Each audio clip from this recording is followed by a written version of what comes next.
And this time of the year just really makes me happy. Our family does bleed red, white, and blue, and very proud of it. So I hope all of us, for the 4th of July, go out and celebrate the existence of such a wonderful country that we have. Any simple questions? I pledge allegiance to the flag of the United States of America and to the republic for which it stands, one nation, under God, indivisible, with liberty and justice for all.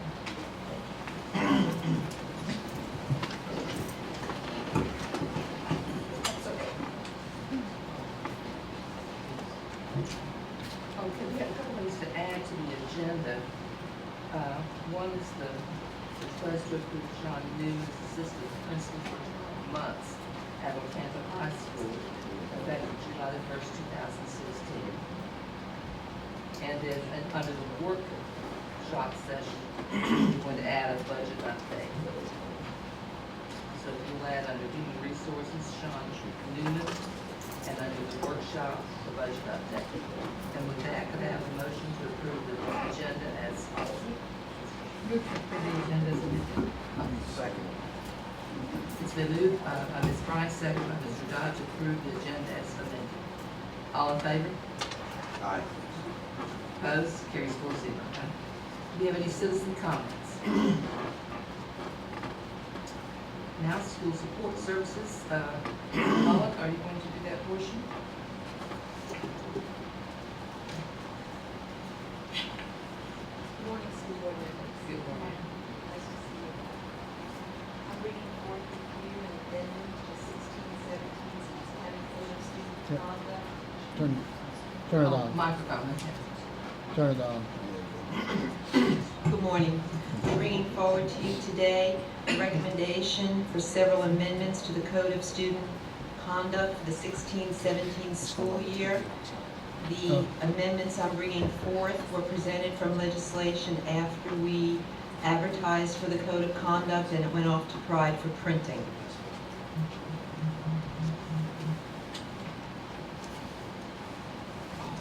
Do we have a motion with discussion? Do you need a motion, or?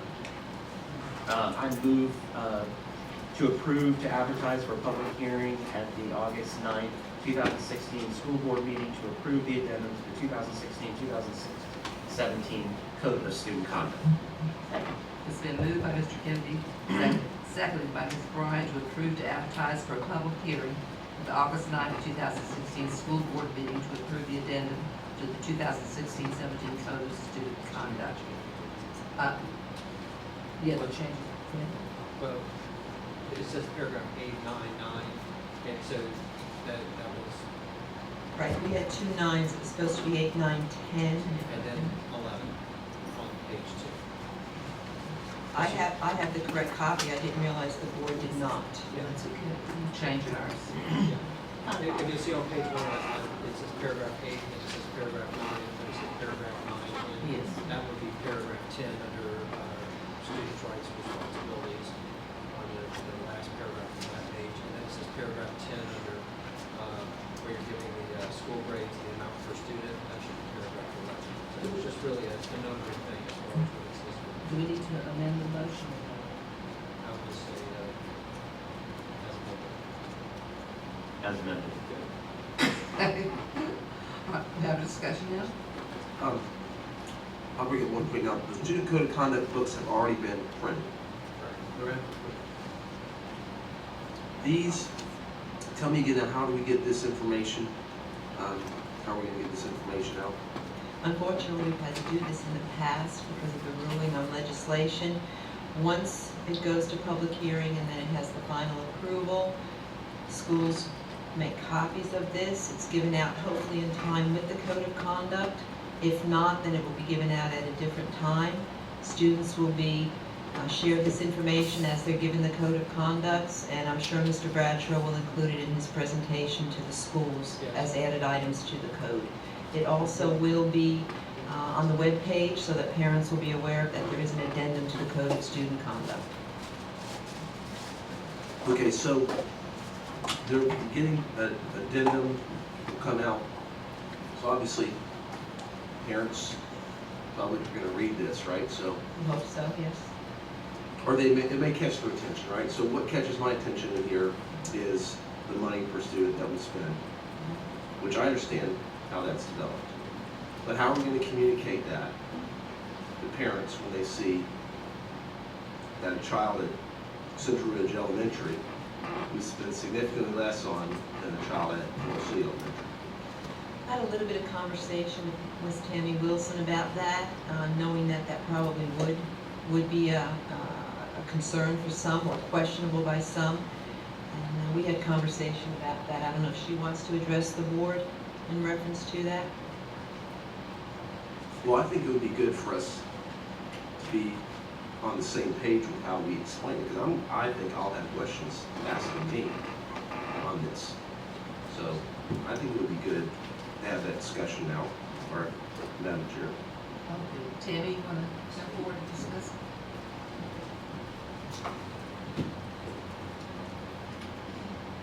Just repeat your question, please. Good morning. Good morning.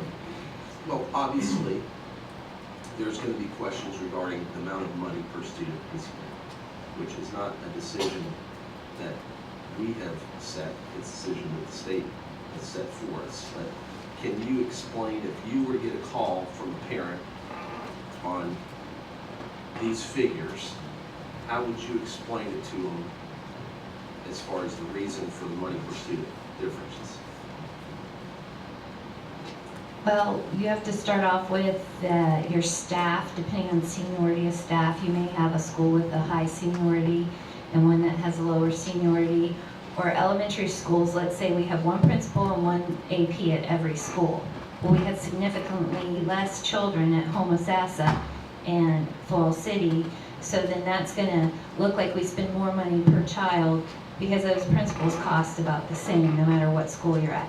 You have different the buildings are bigger. I mean, that takes into account your electricity, it takes into account lawn maintenance, your custodians, and various other things. So you're gonna have more staff, you know, at bigger schools, but you could have some that have a higher, like I said, a higher seniority and some that don't. We're going to talk about those economies of scale, right? Because the smaller populated schools do cost more, and Right. the expenses are more. Right. I'm interested in the seniority of the staff, I guess, so we're actually looking at schools that may have a more senior group of teachers that are being paid more, right? So that would be something that we would Well, like, explain to. I mean, Central Ridge, I think, they've typically been the lower amount because they have had a younger amount of teachers because they were a newer school, and a lot of other teachers have kind of established themselves in another school. So while that's one that has nothing to do with the infrastructure in any other way. But that also, I think, like, for example, they have energy efficiency Exactly. in operations Right. where you go to Because we built that school. That's right. But you know, I think Mr. Dodd brings up a good point, and I don't know if we're able to still add it at this point, but maybe we have a section on the website and then we include a link that goes back to either an FAQ or something that basically just says additional information, or maybe we add a line that says these costs. There is the school accountability report is on the website, which breaks it out by salaries, benefits, energy services by the Right. object code per school. So that's where these numbers are generated from, but that is available on the website. There's a direct link, And maybe, On the but maybe main in the page. book, I wonder if we included that link. and that way we can say for more information or details on this report, or something. I don't know if that. Yeah, I think it would be good. It's on the website. I think that would be, at least if someone's interested, at least they might look at that, if that explains it. I don't know. I would keep in mind when you talk to people that is not what we budget for schools, it's what we spend for schools, there's a difference. You know, we staff schools equitably, we staff them based on their needs, but the budget, what we spend on schools comes out, we have no way of knowing whether Ms. Brown's gonna hire a teacher with 30 years experience or one with 1 year experience, and that's a big difference. that as far as staffing, they get relatively the same number of teachers. When it comes to class size, sometimes that'll distort them, one or two teachers at a grade level. But, you know, those are all, every school is treated equally and the same in that respect. And, you know, even, I think there's only like 2 state reports that come out that talk about average salary per district and also average number of years of service or I'm sorry, what was the term we just used? For those that have worked longer. Seniority. Tenure, thank you, seniority. Not tenure, but seniority. Those 2 reports I know come out that are on the state. And Citrus, I believe, is at like number 1 to number 3 often of seniority. Teachers like to stay in Citrus County. Go figure, Ms. Bryant.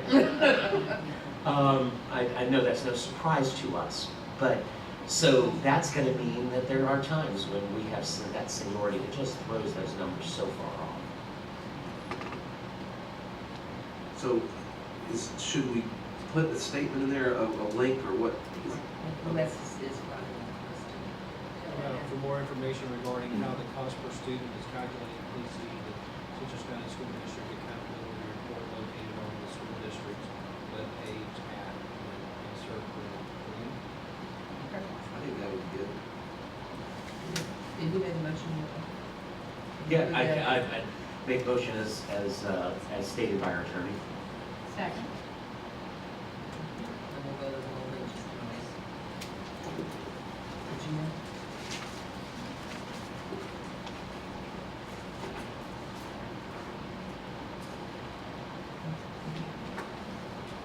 I'll put that underneath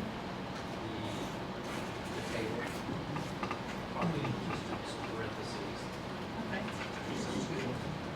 Was there something else? No, we're okay with the athletic eligibility and everything else, okay. Ready to vote, all in favor? Aye. Opposed, carries 4-0, thank you. Okay, next, we have business and support services with Susan.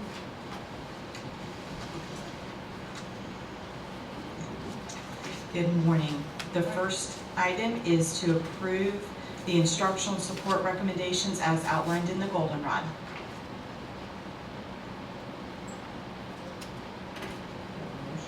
I move to approve the instructional and support recommendations. Second. It's been moved by Ms. Bryant, seconded by Mr. Dodd, to approve the instructional and support recommendations on the golden rod. All in favor? Aye. Aye.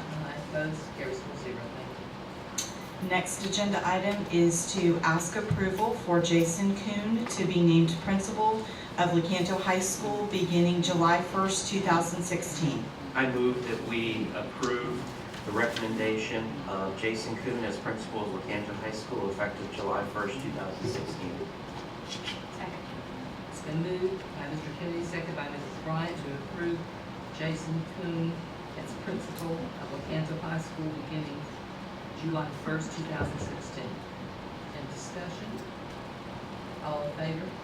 Aye. Aye. Opposed, carries 4-0, thank you. The next agenda item is to ask approval of Tara Wells to be named the assistant principal of Inverness Primary School effective July 18th, 2016.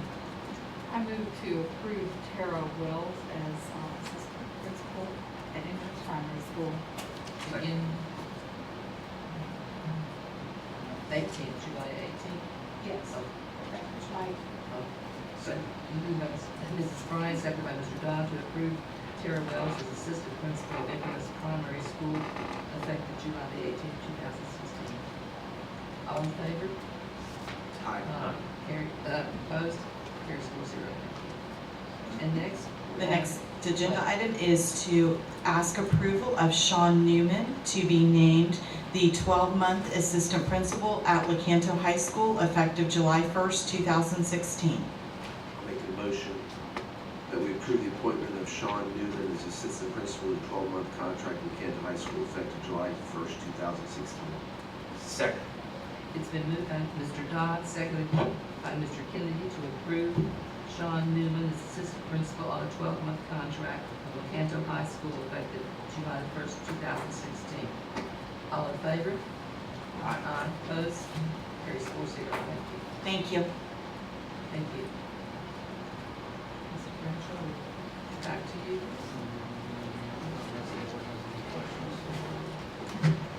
You're worn out, you need that. Any questions from the board? Mr. Kennedy, anything you'd like to No. say? Mr. Dodd? No? So therefore, we adjourn this meeting, the regular meeting of the Citizens Council, and we're gonna go into the workshop. Now I'd like to open the workshop. And the first on the agenda is to review the 2016-2017 student progression plan.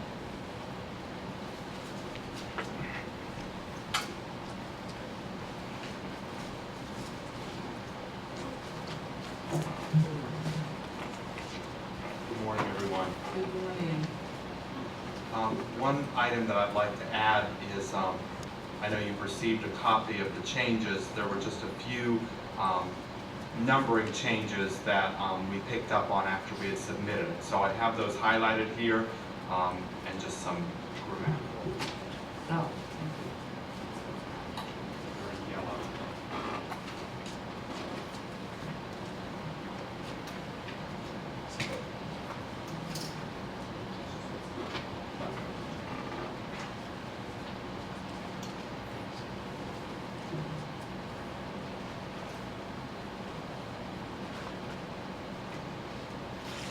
So what I'd like to just take a moment, and I've got Mr. Rowland here as well as Mrs. Kirby here to answer any questions that you may have relative to the student progression plan. And just want to lift out a few items that we have made changes. I know many of you serve on our different committees.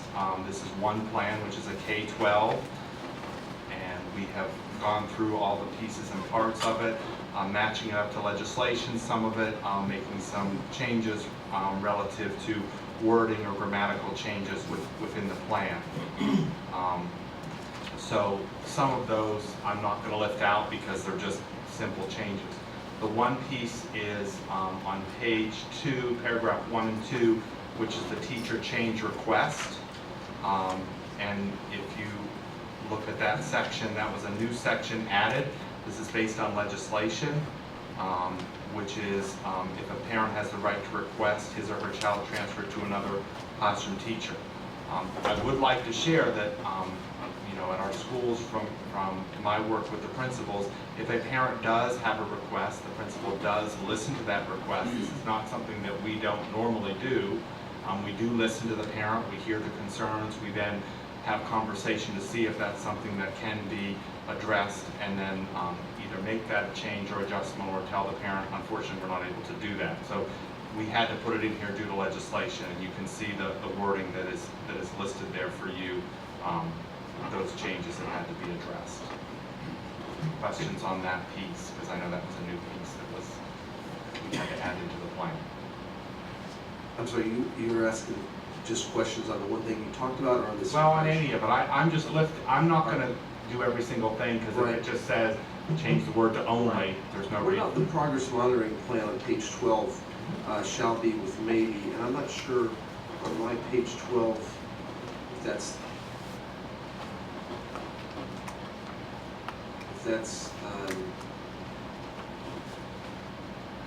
oh, it's not paragraph 1 of page 12. Paragraph 1, sentence 4, the PMP may be incorporated, and 4 it said shall be, and we had to replace it with may be. It's not supposed to be shall, it's supposed to, it may be incorporated into a parent-teacher conference. It doesn't necessarily have to. And is that verbatim from the law, or where is that? Yes, this was a review of what legislate, you know, when we look back and, you know, we were really just trying to match up and make sure that everything was in compliance with what was expected, so, from statute.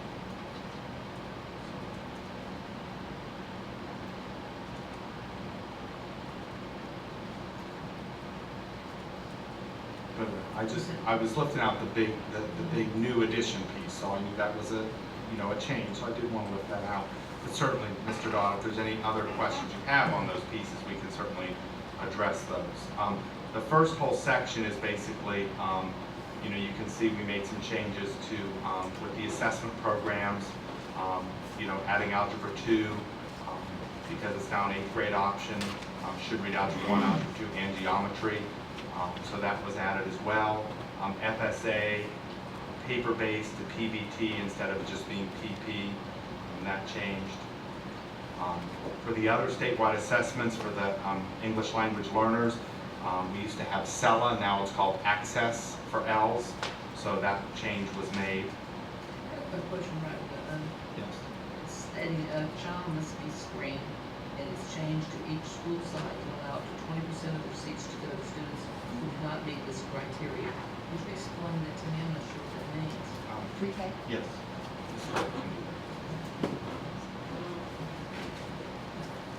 It's on the second page of the handout. But it's just giving us. First item under changes. And basically, this just gives schools, well, first, good morning. Okay, this gives schools the opportunity to have some students that may be able to be a better role model in a classroom. What we found is in some of our classrooms, because we take on most needy students, often the levels of conversation can't be where they need to be. And so this allows a little bit of flexibility within the school to be able to add on or to have 1 or 2 or 3 students out of the 18 be not as low scoring students. Does that make sense? And this is for pre-K we're talking about only. Okay, and it would not be for the whole day, would it? It would be the whole day, yes, ma'am. So they basically would be part of our pre-K program. In the past, we were very strict about all students had to meet the criteria, and it was our lowest functioning students that qualified for our pre-K. Basically, this gives schools a little bit of flexibility to have a couple of students in their classroom to be able to help provide a higher level of conversation and to be able to help provide some And it works for the children coming in, a couple of students that works for them. Yes, ma'am. So each school site can allow, but that's an individual school site's decision? I would say that most schools will have been doing this somewhat, and it just makes it more uniform, more consistent.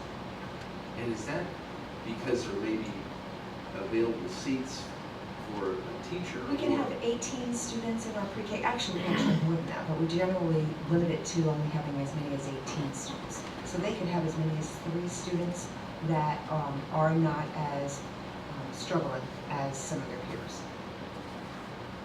It just, again, allows a little bit more flexibility in the school. Because sometimes what ends up happening is we have a plethora of children who have maybe major behavior problems or just, it's their first exposure to school. So they're little guys, and we want to just make sure that we're providing the best environment that we can. So again, it just provides more flexibility for the schools. Yeah, but I also wonder about the children coming in, if it really works for them. And if it doesn't, if the child coming says something like, "Look, I need more, I need to get a higher level book, I need these people to behave more." If they complain that it's not working for them, then we need to. Well, I will tell you that our teachers are becoming more and more masters of differentiating, and it's probably true no more so than for our pre-K kids, that they'll have children who've never held a pencil or a crayon, don't even know what a letter is, to those children that are pre-readers. And so they're already working. Typically what they do is they'll have a small whole group instruction, and then they're breaking them up into small groups as they go throughout their day. And the other thing I can also remind you is that we did add 3 pre-K classrooms this year. So we are went from 22 to 25. So it allows all of our numbers overall to be higher. So I think that percentage-wise, we're going to be serving more needy students, but this allows us to also serve some of our students that would typically perhaps not make it into our programs. So they can be regrouped, they might be with this group, working and change to another, so they're not with the same people all the time, they can change the different people. And I'll tell you, at every school, we have at least 2 pre-K classrooms. So one of the models is for those 2 teachers to work between the 2 of them. to be able to meet the needs of the students. So they generally each have a paraprofessional and a teacher, so there's 4 adults, and so they can regroup those students as they see the need. So if a citizen were to ask about entering their child in a pre-K program, I mean, really, it's open to any child, and really isn't, it's not just based on significant need, 80% of the students would have a significant need. 20%. Right. And pretty much what has happened is at every school that range is a little bit different. There may be a particular school that just seems like every one of their children's is needier, and then every one of their students rather. And then but this would allow all of them to have at least a couple of students who could serve as a possible role. Not that the other children aren't possible role models. I probably shouldn't say it that way, but just isn't as needed. Might be a better way to say it. Right, and one of those needy students might be, say, in baseball or something, where they're playing, might be leaders. Absolutely. So that's why I was worried about the regrouping. And so that allows, depending on what the task at hand is, that does allow the teachers, regardless of this, they were able to do that anyway, but they would continue to do that even more so. It's good teaching. Oh, no, I mean, I'm kind of happy that that's the case, but I just want to make sure that I understood it. So if the class is 18 and the school had 18 children with significant need apply, and 3 children applied that don't have significant need, it's still the principal's decision if they give it all to the 18 with significant need, or if they cut 3 maybe out of the significant need. Is that? The reality is that the staffing specialist or whomever at the school is designated does the screenings in the spring. Then typically by the time they leave for the summer, they've identified the bulk of that class. And it's been based on need of what they've had so far. What tends to happen, so then they go ahead and they decide, okay, well, we have 13, 14, 15 students, let's go ahead and accept these 3 higher kids. And then what happens is August 1st, somebody decides, okay, and so we're not gonna bump somebody out. So I just want you to know, you could get, oh, I did apply, they said they didn't have any room for me, even though my child is a needy child, but I didn't apply till August 1st. And so those slots could have already been given away. They don't wait, you can't wait until August to make that the final determination. Thank you for clarifying. Thank you. Can we go back, because I think we're at, that was on page 23 area that we were at. Can we go back to page 14, dual enrollment for a second? And it may be, Mr. Rowland may have some insight into the conversation just because it's on that. I brought this up before, and this is not a Citrus County District only issue, but we have a situation, and I'm smiling as I look at Ms. Bryant because she's dealt with this with her family directly over the years, where evidently the College of Central Florida, they want us all to be on the same page as far as admissions for dual enrollment. But we've had some circumstances where we have a student that is substantially advanced, but they're in a subject area, we'll say math, for example. But they are a rising sophomore, and they're not going to be able to participate in dual enrollment until they have, among other things, completed the FSA for a 10th grade. So regardless of how expert they may be in math, and I understand the conversation, which is that we want them to be successful students. They can enroll in any class if they're accepted to CF, so it's not like we can tell them only math, etc. Here's my problem. I've got a student this year that I know of. They are a rising sophomore. They would pass the PERT, which is part of the requirement. They have the required 6 credits for high school, and they are on track at this point to graduate with a Florida or Citrus County diploma. Problem is, they want to take dual enrollment. They want to maximize that amount of dual enrollment that they can take. They can't, because as a public school student, they can't. But they can drop out or withdraw from the Citrus County school system, become a homeschool student, be permitted to go to CF, take Florida virtual for the other remaining classes.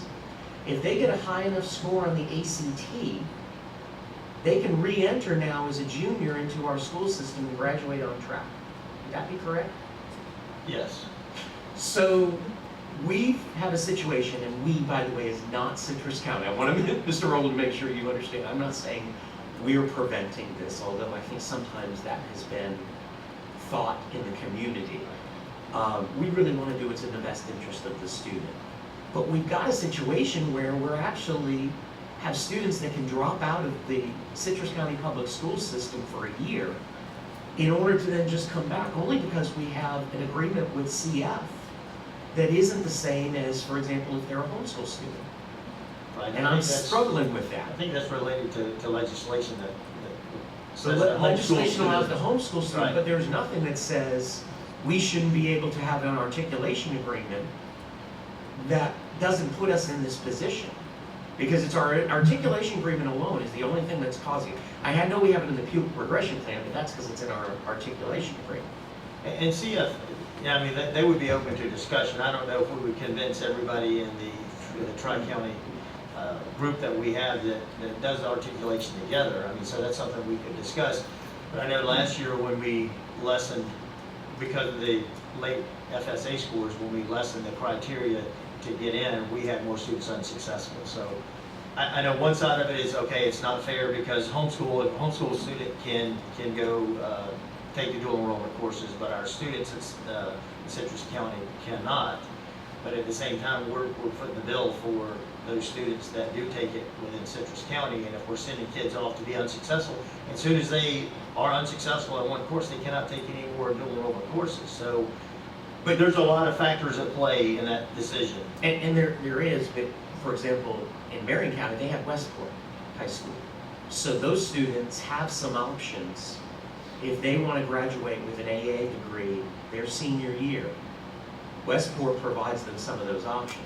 We don't have that. I mean, we have I believe, a designated school, and I believe it is designated as Westport, is it not, for our collegiate academy? Yes. So we can send them to Marion County, and those students could do that.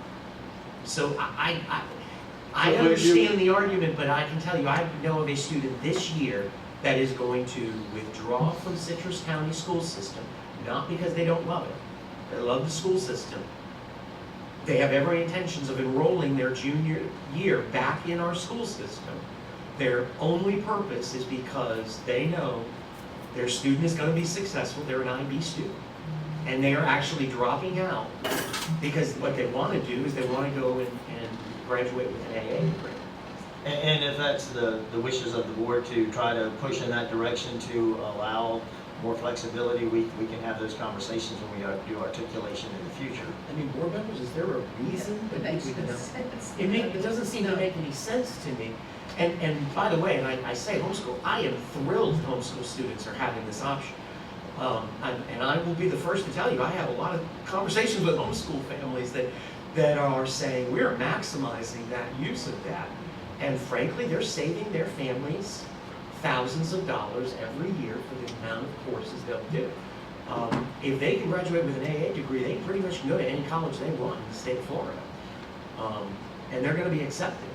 So It does restrict your Bright Futures money if those are the students that are usually in that category when you finish with the AA before you get out of high school. but the Bright Futures is only going to represent typically about $3,000 each year or $6,000 for those 2 years that they wouldn't. In the meantime, they have half their college done, which is probably equal closer to $30,000. So, And if we want to explore that option for articulation. To clarify the option, you're saying you want students, this example you used was a good math student that has to pass FSA, should take a math class.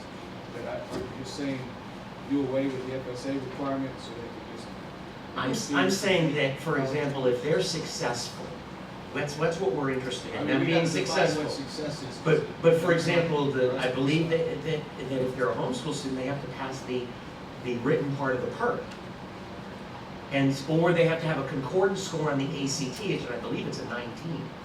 So the question I'm saying is, I'm not saying that there shouldn't be criteria. I'm saying that what we've done is put, and I say we, the articulation agreement states they have to have completed the 10th grade FSA. There is no other alternative. It says they have to meet their graduation requirements as far as testing is concerned. Well, but in the articulation agreement right here, it says because I just read it here. I don't have the articulations in front of me. Thank you, sir. Is it, yeah. So it says, additionally, students must have passed the 10th grade reading statewide assessment test and the EOC for Algebra 1 and geometry for consideration. If the student, as we know, the students we're talking about, many of them have finished that in middle school. Right. They've already passed the PERT on the math, or they didn't need to because they'd already passed geometry. But the only requirement then is they must finish 10th grade, basically, Right, yep. and pass the FSA. Why wouldn't we have just an alternative option, as a homeschool student in statute does, where they have either the PERT or they have a concordance score on an ACT, SAT, instead of that 10th grade FSA? The reason we all know they put the 10th grade FSA is they want to create a 16-year-old barrier. That's really what they're doing. But the only ones that are having that are public school students. Statute doesn't permit that for public school students, I mean for other students. So why are we doing it? Typically, you'd be a 7th grade student, and they would be around 11, 12 years old.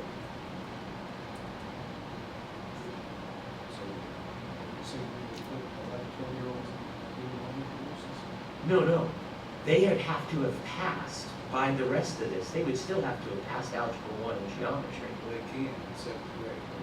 7th grade usually is the advanced kids take algebra, they extremely advanced It kids would take be algebra. freshmen is what we're 12th talking grade about. take geometry, so you would be talking about 13. But statute also requires that they have 6 high school credits. That's another part of that. You're not going to have 6 high school credits typically in your middle school years. You're really predominantly talking about rising sophomores. That's really who we're talking about, because the statute says 6 high school credit hours. They have to have passed either the PERT or have passed the geometry portion, and they have to have passed the 10th grade FSA. All that we're really, the barrier is 10th grade FSA for reading. And our reasoning, and I say the articulation agreement's reasoning is we want our students to be successful. If they were to get I believe a D, or they're done. D or F, they can't And they're take done. anymore. But that's still a parent's decision. That shouldn't be necessarily our policy prohibiting that. Shouldn't a parent have that right?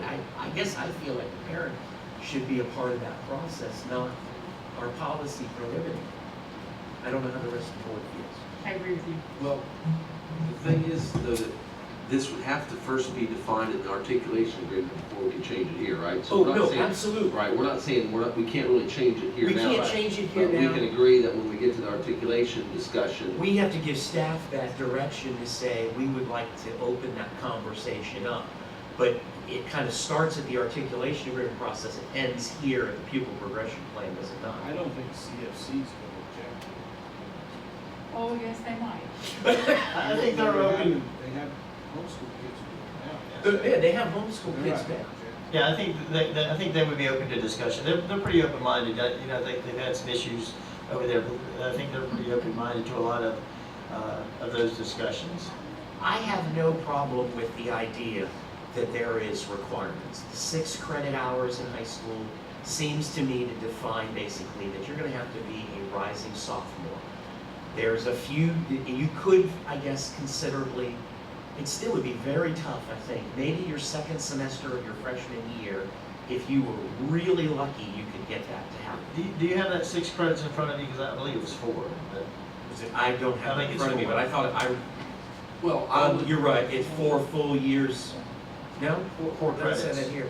I I'll could look be it up, but I'm mistaken, pretty but sure. it could be. It's right around 4 or 6. I believe it was 4 then. well, personally, I would not have an issue with the sophomore, but I tell you, I'm not sure if I want freshmen. I have an opportunity for dual enrollment. But then and that's why I say, that doesn't mean we couldn't. There are ways to address that, but one of the things that we know that the state colleges have done away with is an age. They haven't wanted an age. Statute now, for everyone but the articulation agreement, has done away with an age. So why I are don't think we I don't think there's imposing? an age in the articulation, but the criteria. But if they do by the mere fact that you're gonna have to have finished your sophomore year. And I think that as some of those discussions have been had over this last year, just by various people, I know that's sometimes brought up as a concern. If you have, 12 and 13-year-old students on a college campus, what is our liability? Since we are endorsing the dual enrollment. It accepts the two things. One, I don't think we're talking about 12 and 13-year-olds. I think that by what we're talking about high school students. And I think there's a way of addressing that through requirements. But two, I can still go back to, as a parent, if they're at Westport, they're starting college level courses. They're not going to be with college students on CF, but their material is going to be of a college level. Correct. We have kids in the health academy that are working with patients, and that to me is equally as mature material. So I don't necessarily think we are endorsing, but we are permitting a student to have an option. And again, I don't disagree with where the thinking process that's got us to this point. My concern is, though, is we have an inequity that's taking place. And if I have a student that is saying I'm going to have to drop out of school, and by dropping out of Citrus County school system, they're going to be permitted to go to CF, only to return as a junior, something doesn't seem right about that.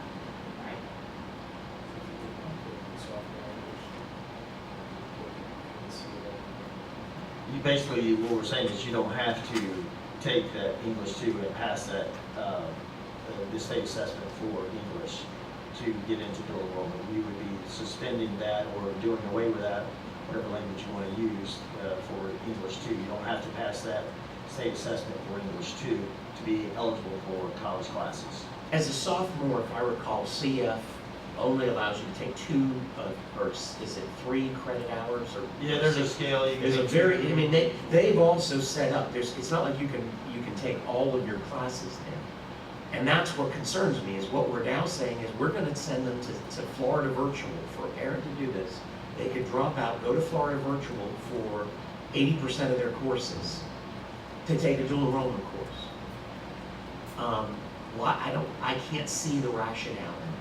I'm not sure that, I understand the thinking, the concerns, but I feel like we're worrying about a lot of things that could be, and yet we have a way of saying, but they've passed the ACT. Many of these kids have taken the ACT or the SAT by their freshman year. These types of students we're talking about, they've passed geometry. We're just saying to them, basically, they're gonna have to leave our school system only to return, and I don't get that. Encourage dropouts. But I mean, that's the part I don't get, and But they're not dropping out. no, they're that's why I want to say, where they're withdrawing. Withdrawing some kind of homeschool. I just think, I guess what I'm saying is if the board is not objective to it, I think we should open a conversation of what that is.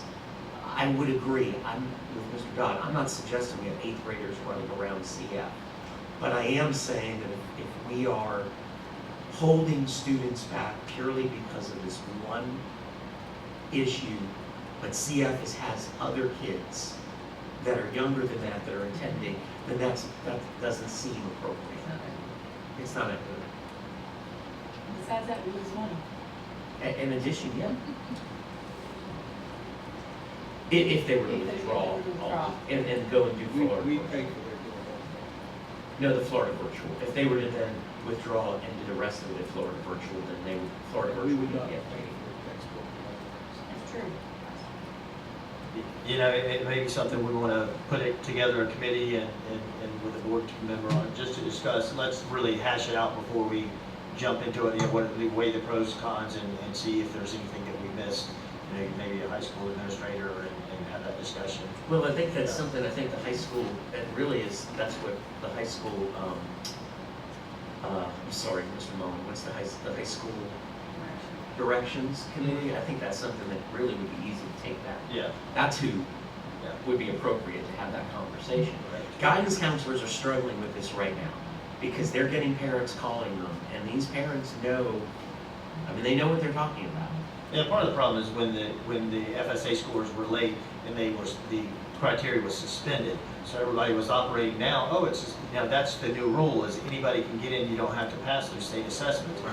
But once with FSA scores came in, then that, they were reinforced, reenacted that we are going to continue with the graduation requirements. So it gave some parents the false sense that there was no longer a criteria for getting into dual enrollment, but now they came back like, oh, wait a minute, I thought that was not required. So that's why I created a little. And then what amplified that is when the legislature passed this new situation where if you don't have an articulation agreement, Because You you don't will have, have you that. will have 11th graders that will qualify, or 12th graders that will qualify, that have, that pass the PERT, but still not pass the FSA. and I would say, that's So why they I will say, also be in that category. but not if the requirement states that we have in the articulation agreement and in the pupil progression plan, that they would need to get a concordance score on the ACT or the SAT.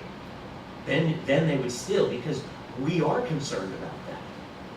But I'm just saying is that if they have gotten a score that would have satisfied the same requirement as the FSA for 10th grade reading, but they can do that even as a freshman if they have and again, for some reason, it's either the PERT score or the ACT score.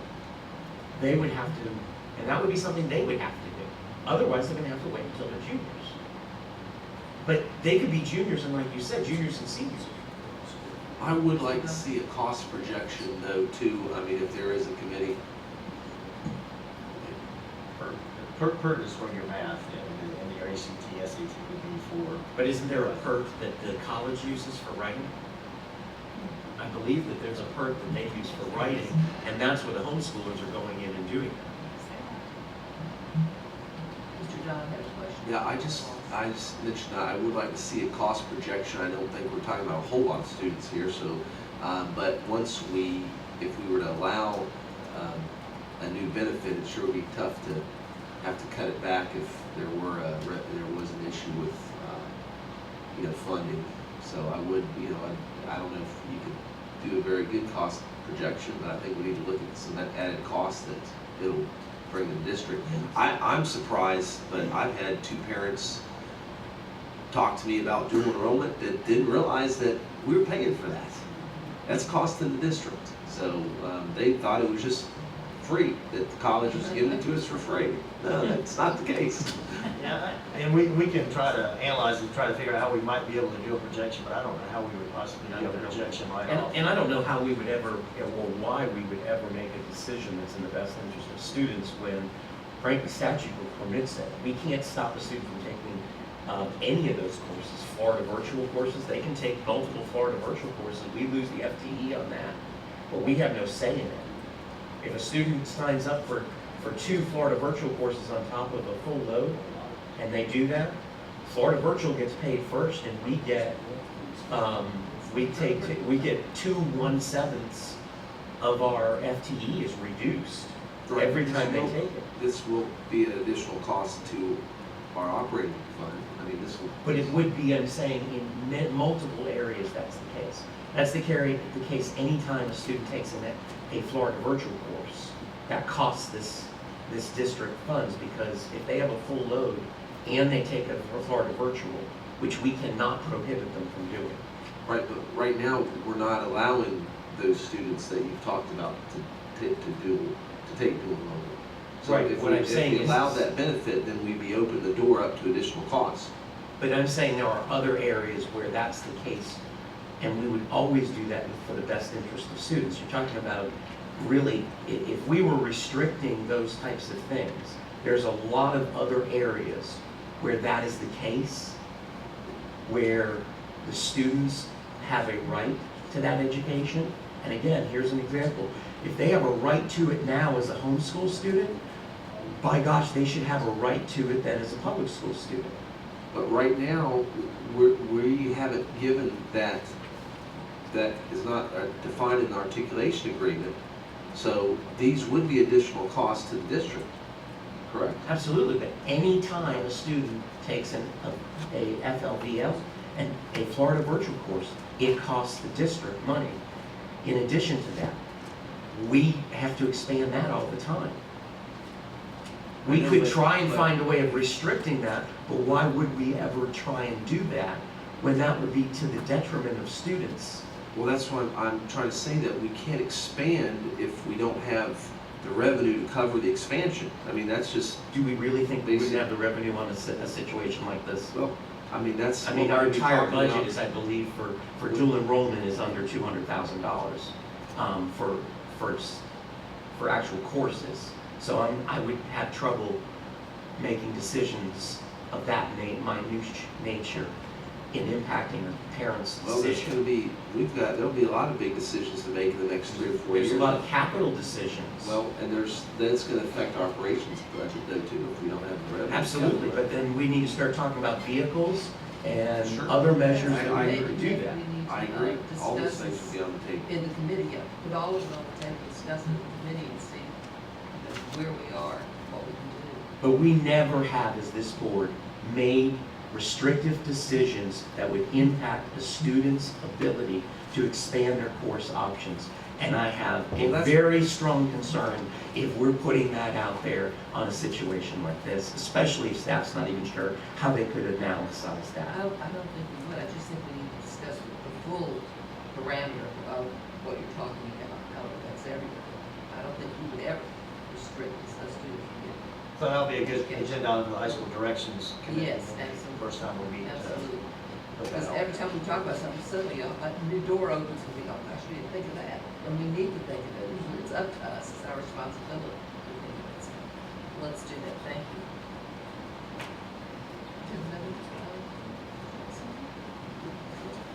I want to ask the question, where did it go? They're not going to answer. I think you would ask the question. No, this is the simple one.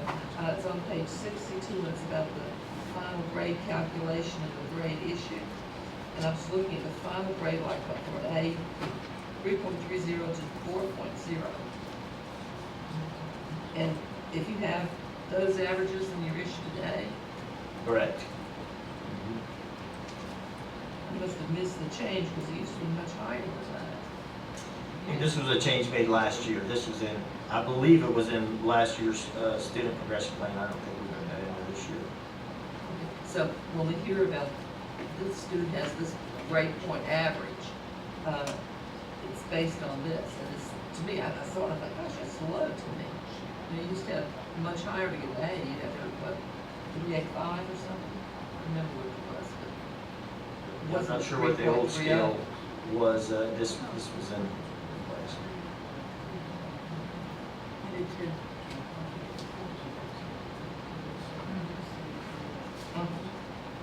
And you mean like an A is 90 to 100? Right. Yeah, that's what I heard. Yeah. But 3.30 to 4, here is 34. And that doesn't seem right, or doesn't seem logical to me. That you could get a 3.30 and get an A, a 4. I understand what you're saying. We did not make that change this year. This was done previously. Yeah, I understand. And why that huge difference? They're just lower.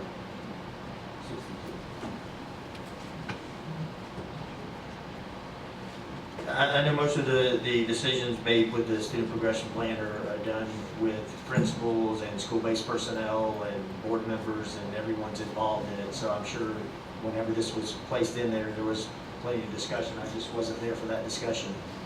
And like, .60 converts to a D. That is awfully low. And you still pass. Correct. But if you look up here, 60, also 69. Yeah.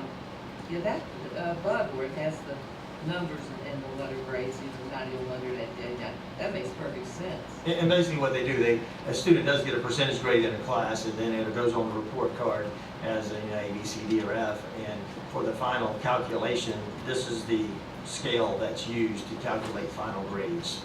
Final grades meeting at the end of every year, Yeah, end of the year grades. it still looks too low to me. And that's, again, when we have those student progression plan discussions, if that's an area that the board member wants to discuss. It is. I went to one college for a bachelor's degree, and a 96 started the A, I know that People great were dealing skills. with 90. But this is not about state. Oh, I know that is, but others were, it was private school, but others dealing with 90 to 100. I found that I had to deal with 96 to 100 being an A. So, okay, yes.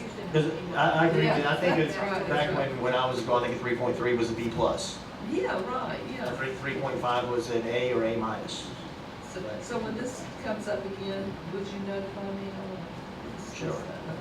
Do that. And we have, page, oh, sorry, Mr. Don? No, were you done? I didn't do it. Oh, now, one more thing that I was gonna ask, if, okay, so you're not ready yet to discuss it? Okay, you'll discuss it with Dave later. Okay, now, the torch passes to you, Mr. Dodd. I have a question on page 66 on the Academy of Environmental Science. I just want to make sure I have the full understanding of the attendance, because I know that was, had been an issue, and I think we've defined Thank it you. pretty well here, but I just wanted to make sure that a student going into ninth grade could be at the academy for the entire year. Right. But then they return to their home school for one semester in the fall, at least one semester Correct. in the sophomore year. And then, am I right that the junior year, they can only go to AES for one semester as well? Correct. And then their senior year, if they are on track to graduate, they could go a second semester out there. So their senior year, they could take a full year? If they're on track to graduate, they could go to that second semester. So after the first semester, they go to AES, it would be analyzed if they're on track to graduate, they have all their graduation requirements, then potentially they could. Okay, but do they have to attend that? If they're in the 10th grade year, they could attend either the first semester or the second semester? Is that correct? Correct. I think they try to do it in a certain semester, but yeah, they could attend either It's gonna be based semester. on what's available back at the school, what courses they need to take, so it's not gonna be just a generic answer for that. You know, they may want chemistry too, and it's only offered in the fall at the high school. But they may want an AP course that's only offered during the spring semester after they're from school. Okay. And in order to graduate from AES, they would have to complete the entire senior year at AES, or just, They don't Yeah, they graduate from oh, okay, they get their, home school. they get their graduation, their diploma from their home school, Correct. but their graduation that they do is just The ceremony. a They have a ceremony. ceremony there, but those Right, students okay. are also invited to go on with their home school. Right. Some will Right. choose to, some will choose not. Okay, right, so their diploma comes from, okay, that's right, okay, that's, I understand, thank you. Ms. White, do you have something to discuss? Good. Okay, I'm okay. Scott, is there something you need to point out to us? Those were the other, like I said, the other changes were just some date changes and some other pieces and parts that had to kind of align us up with legislation. So did anybody have any other questions or concerns? I have a personal question. I'm never going to call you Dr. Hubert. Hopefully by next May I will be finished. So I'm All working on right, that right very now. good. What is your dissertation? I'm looking forward to that. I'm looking at the principles, how principles impact math instruction at elementary school. So kind of looking at the performance and what are the leadership attributes a principal does to improve math instruction. Okay, that would be interesting. Anything else? Anything else? Thank you so much.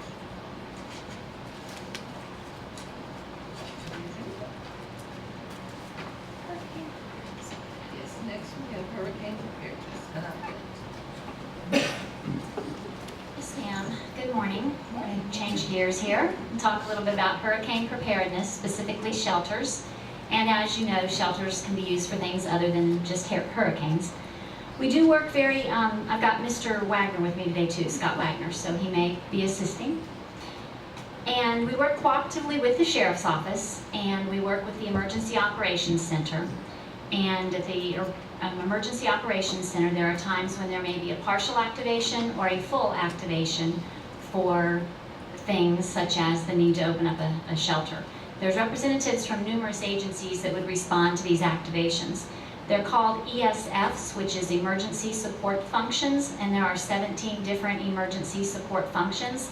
We, the school district, we are Emergency Support Function 1 and ESF 6. ESF 1 is for transportation, and we back up county transportation. So should they have the need to use our buses to help transport in these types of situations.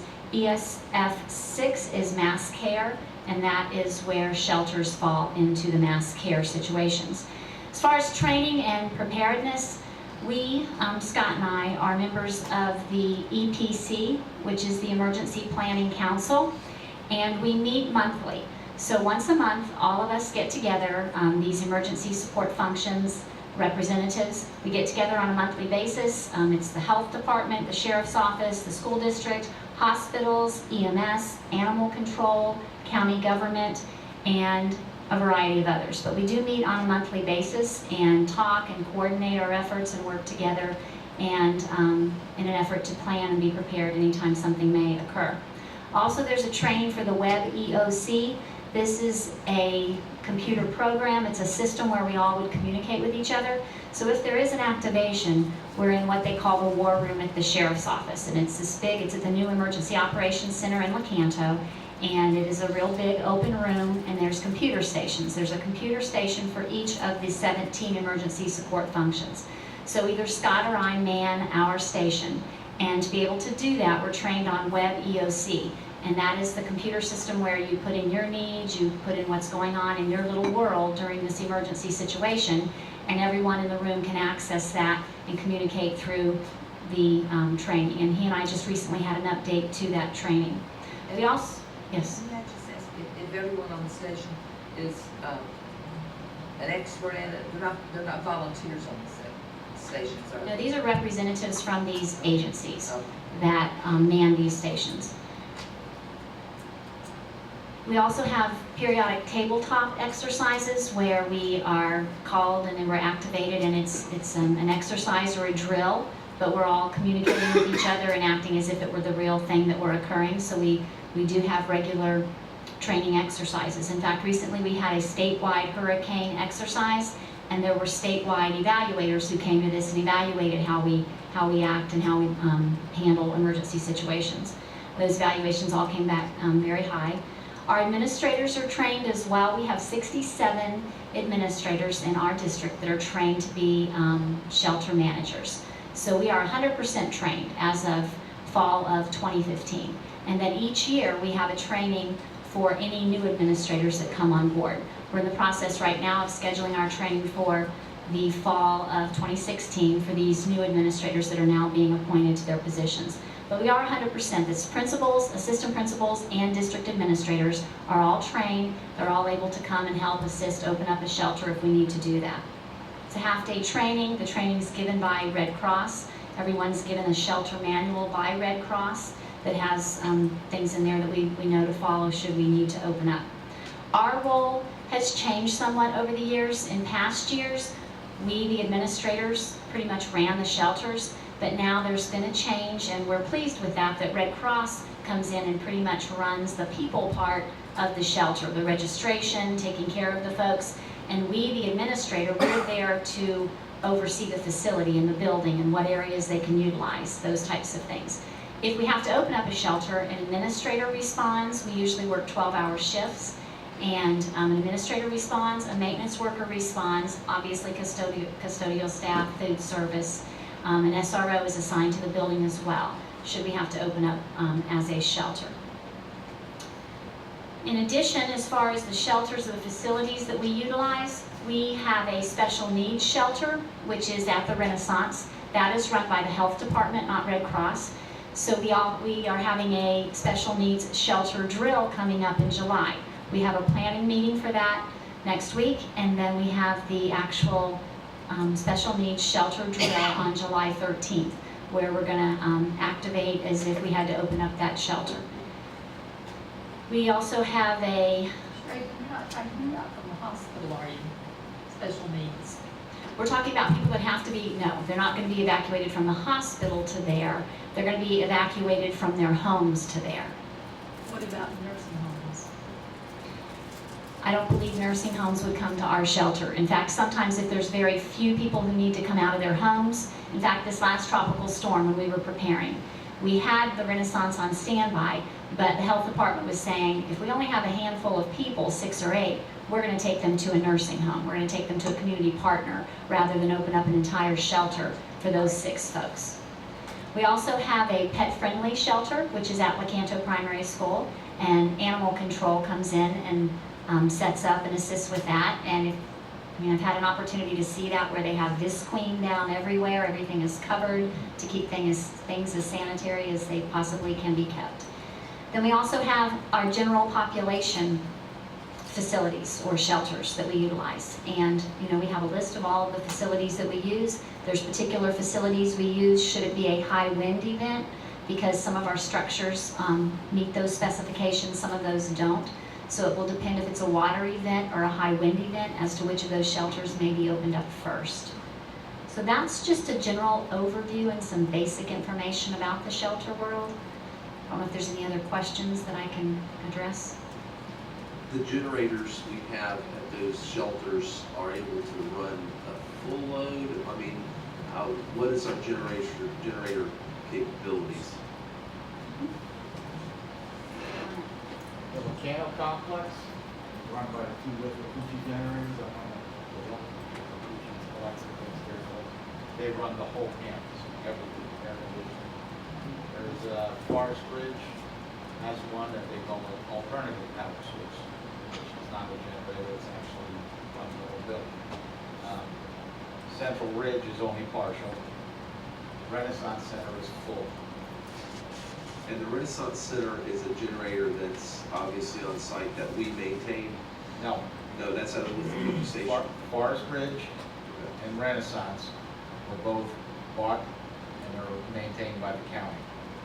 Because the county said, we want a special needs shelter, and we said, well, we got a partial generator there, and they said, that's not good enough, and we said, okay, you pay for it, and they did.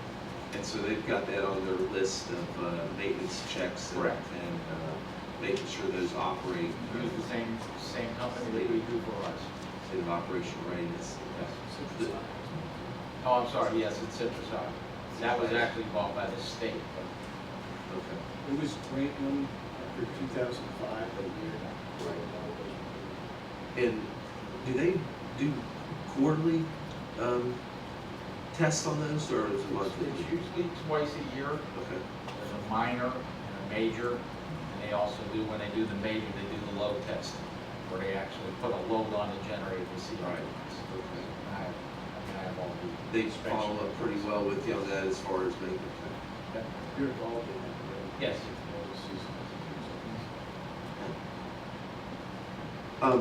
The special needs shelter that's run by the health department, for the Renaissance Center, who responds to that as far as from the school district, as far as an administrator?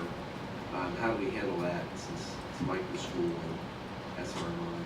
Mike, when we joined in the venture with Micro School with CERMI, and we talked about this, they agreed to and want to have someone to respond as well. So either their principal or Mr. Nebeznik will respond, as well as one of our district administrators. And we do have 4 designated that will respond. Janet Tuggle is one of those because she knows that building. She has been assigned there previously.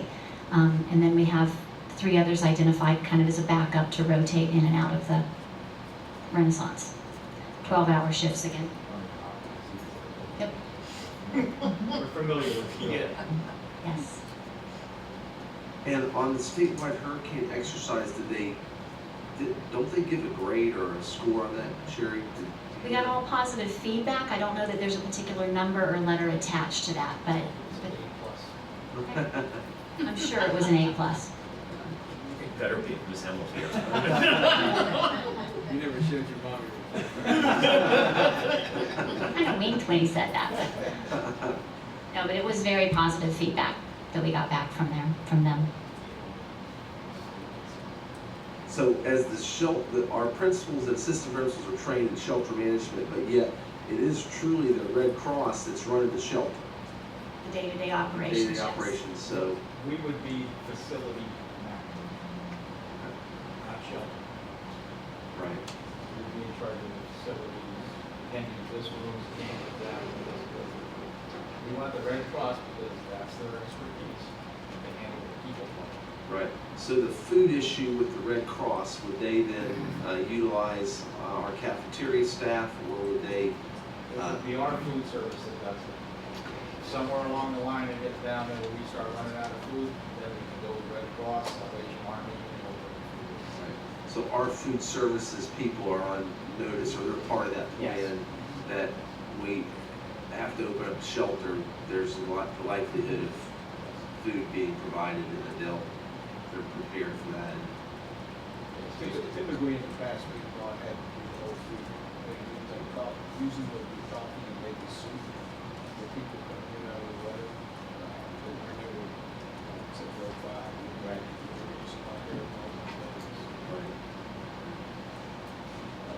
Like she was saying, food service, custodial, maintenance. It's all being asked for. And they sell entertainment, TVs. TVs. Yes. Yeah. Anybody that wants, Sometimes it's good. anybody who wants to Yeah. sing and dance, they can go. That's When they argue about the channel. Sports. Usually put on the weather channel so they can just watch the little weather. Any other questions? I had another question for Sherry, not just on the update with the drill at Lecanto. How did that go? Just the active shooter drill, I did see that, and I know we were not doing a big advertisement on that, which I understand why, but how did that?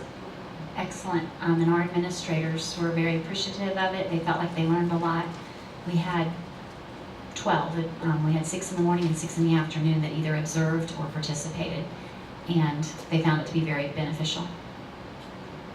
Appreciate y'all doing that. And you have one, what did you say that's coming up on the exercises, or something coming up that you had mentioned? July 13 is going to be a special needs shelter drill or exercise. The health department asked because they really actually haven't set that up in probably 6 or 7 years. Right. So they're just kind of want to Get ready. get ready for it. They're actually going to go in, set up triage, set up the reception area. Right. We have a meeting Thursday to go over 13th. It's an all-day deal. Good. Practice for them. And animal control and the castles come out and practice, set up all their stuff. Like I said, it's been a long time. Forget stuff. Lots of drills and lots of exercises, and when the real thing happens, people recognize that it really pays off because we know what to do when things happen. Right. Yes, thank you very much. Thank you.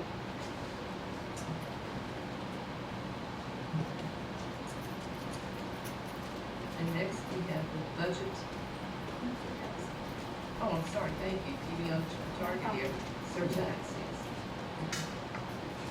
Tammy, come on, Tammy Roberts. These two go hand in hand, excuse me, the sales tax referendum and also the budget, because we knew that Tammy was scheduled to do our budget update today before we go into the end of the budget in the year's line. Excuse me, so what we need to know, or when we get ready to go through the sales tax referendum, I think, in my opinion, and our plan, we've got a website that will probably go live this afternoon or tomorrow. We have on that website a video for me, the sales tax facts, PowerPoint that's specifically about facts, nothing says to vote for it. And also frequently ask questions. So we would ask you all to view that.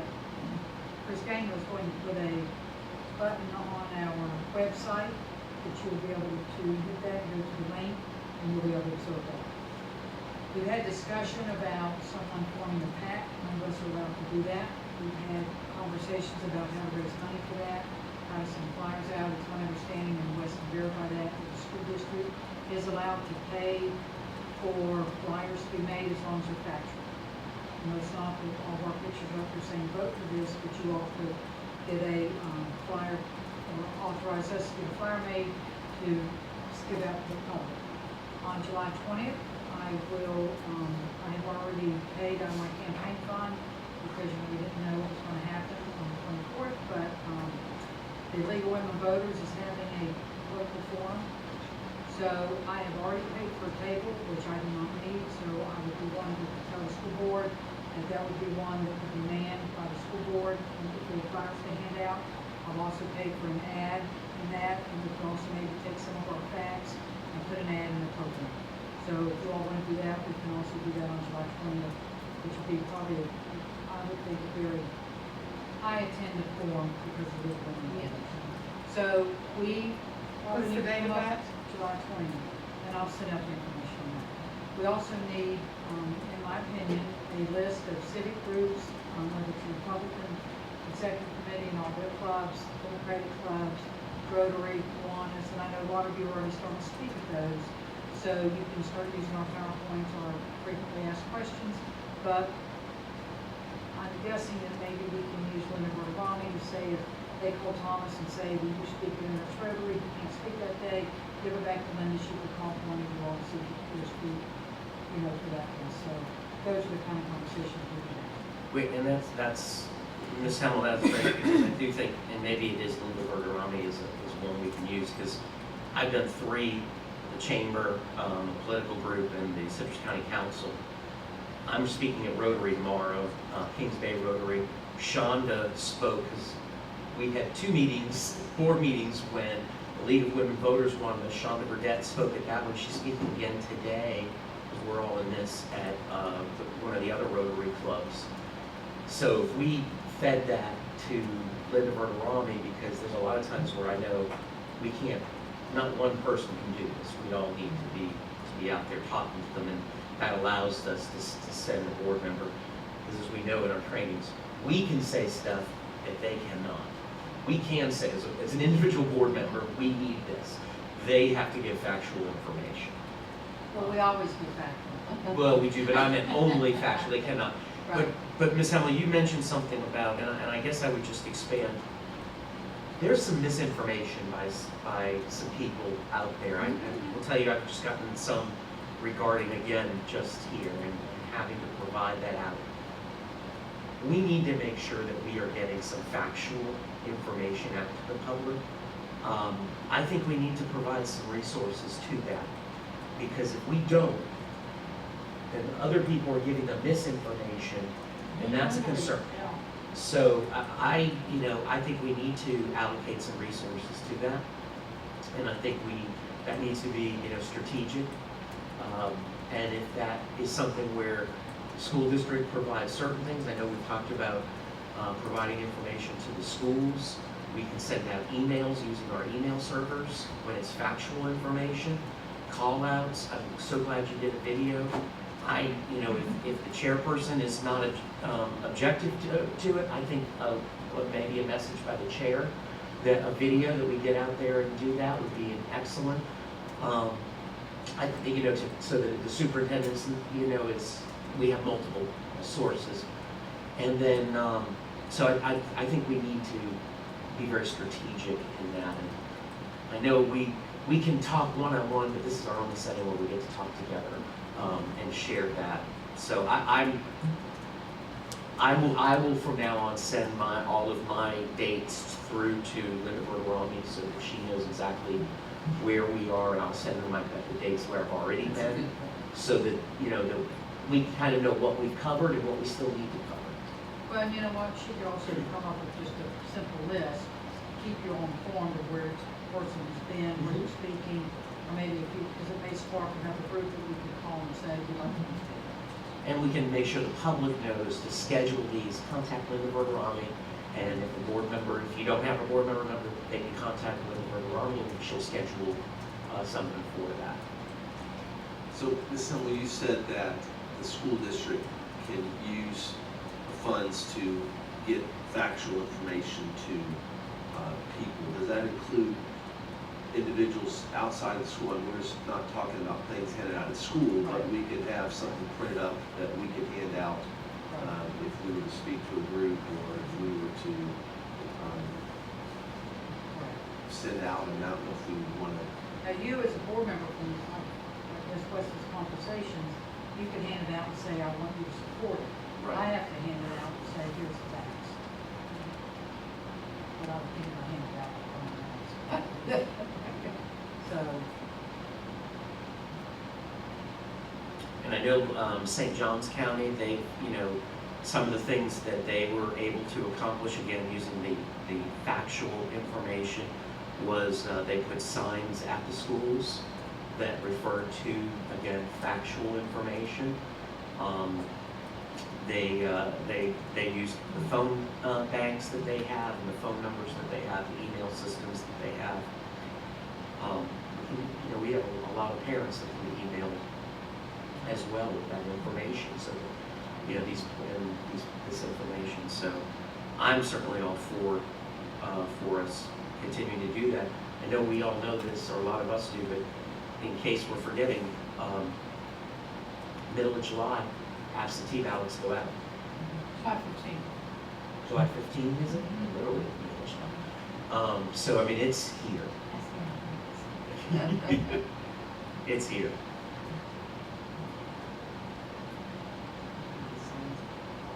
I need to ask Mike to do a call, Mike to do a call out, if I just get facts. They, at St. John's used that was a common thing, Pasco County, the same in Hernando County. So, And also, your enhancement councils and your PTAs can also be a big supporter and helper of that initiative. I think they can even, you need to check with Wes, but even like be in your schools and use phones there to call and do things just to tell people, as long as it's factual, it's correct.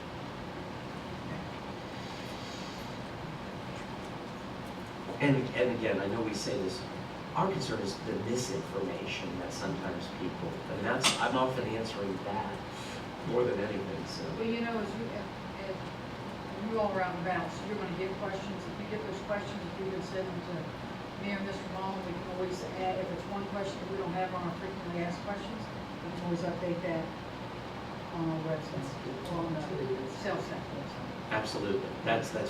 Especially if you hear it 2 or 3 times. Well, I would like to have something I can give to people if I go to speak, the factual information. I don't know if there's a way, I don't want us to spend a lot of money on those materials. If there's something we can print in-house, we probably would be printing something in-house, wouldn't we? Or would that go to a printer? How would we? Probably depends on how many, because if it's a big massive number, probably go out there done professionally, get that done, but I don't know how much that would be. Yeah. When there's a quarterly newsletter that by the way, congratulations, that you and Research and Accountability, I think, was awarded from the state as Isn't that one nice? of the, when does the next one go out? Does it go August. August? But we do a back to school, that goes in the paper.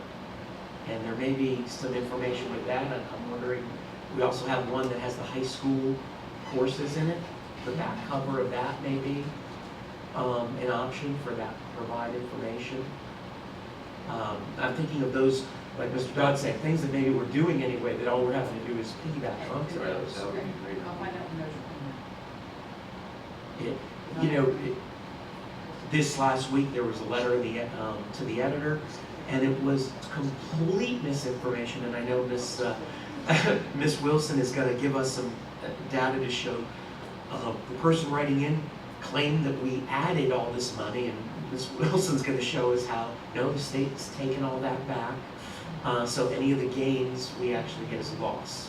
So that's that information that, unless there's other people who are rebuttaling it. And I do see, I was excited today, somebody had asked for information, and they went right back to that person and said, no, you have bad information.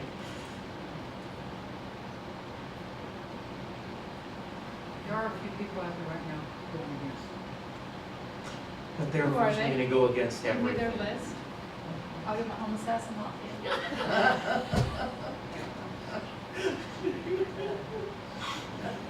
Round up the posse. Yep. Always think of that as an investment in the future. It's a surtax. This is an investment in the future for children, for county, everything. And people have to remember, their property values are directly tied to the success of the school district. if the school district does not continue to be positive in that way, people aren't gonna wanna move here and the property values are impacted.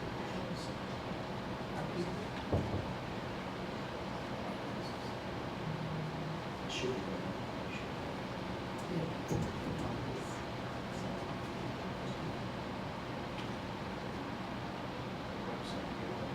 You have access to it, so.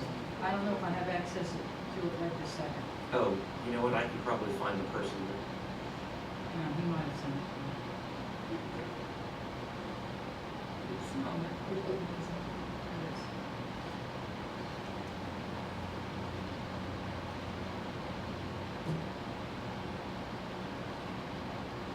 I guess I sent you the link, can you access it through this computer?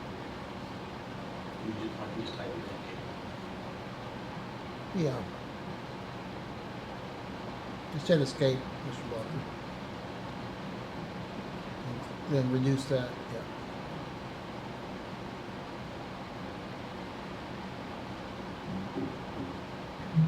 it's encouraging board members that when I do talk to those large groups, there's been a very encouraging support. I think that a lot of people get this. I hear far greater numbers of people who are encouraged by what they're hearing I do too. and appreciative of what the school district has accomplished with the challenges economically that we've had. Here's what I'm getting, Dr. G, a big red thing. Really? We might get the same up here. I still see you there.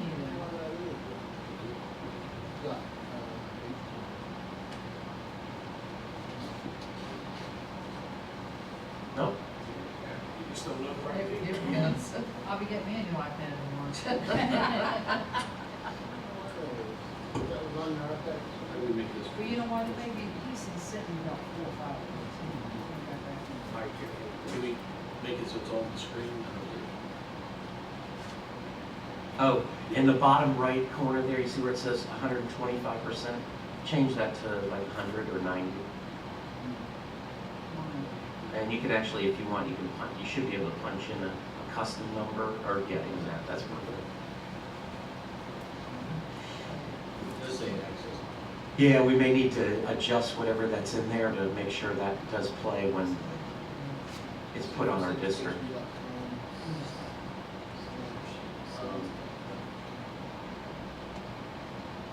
So there's gonna be, on the right-hand side, you see the buttons for frequently asked questions. You can click on that and take you to a frequently asked questions page. Cost of the average family, the resolution we put on there, that was passed by y'all. So there's important information here, people can go to and read about it and find out.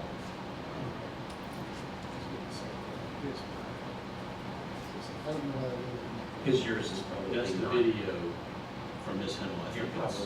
probably, oh, because it's a YouTube. Well, it's on mics, but. And you have YouTube access on it. Okay. But if you go over here to, I'll get this. click on the button frequently asked questions, it should come up to all kinds of questions that people may have. Answers to.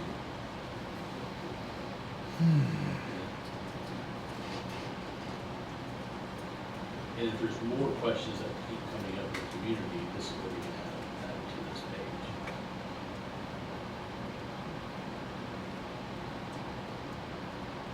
And you can see just a little box here about the loss of funding from 07, 08 to 15, 16. We actually went through and looked at the ad valorem tax revenue, the PICO maintenance, the PICO new construction, and everything in total. So if you look, actually the number has grown over the years more. 75 million. And that's not including, we took out impact fees, and we took out the PICO, the classroom for kids new construction, that was taken out. So this is just ad valorem. If you take the difference between Millage 708, rate. what we've lost each year, all the way down to this year. Now, you're saying based on 07-08's capital funding?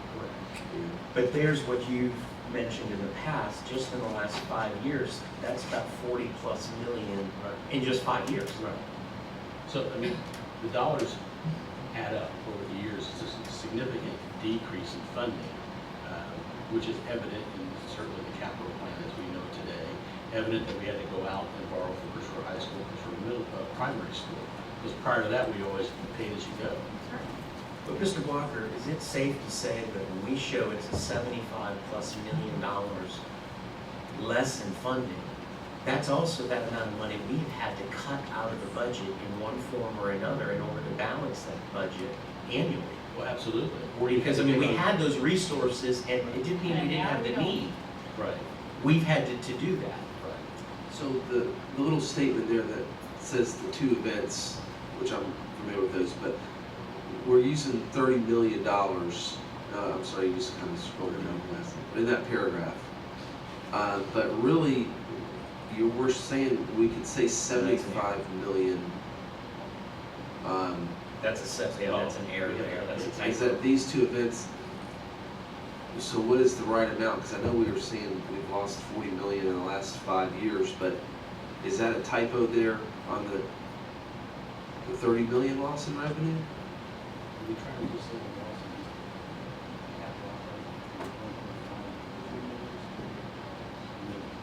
in Right, we didn't include the classroom for kids dollars. But I think we probably need to just. We need to revise that. But I think we were trying to say just in the loss of that half millage over those years, that's what we're losing there. But that's, yeah. So we probably need to just tighten it up a little May bit, need to maybe go- include everything. Just, right.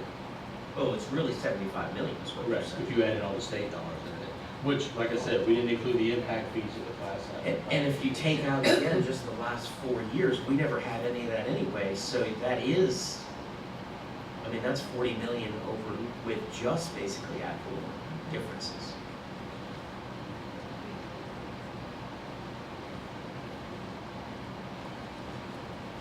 And people still think we get lottery dollars to make up anything. Yeah, you know, that's a frequently asked question we get a lot is, well, what do you do with the lottery money?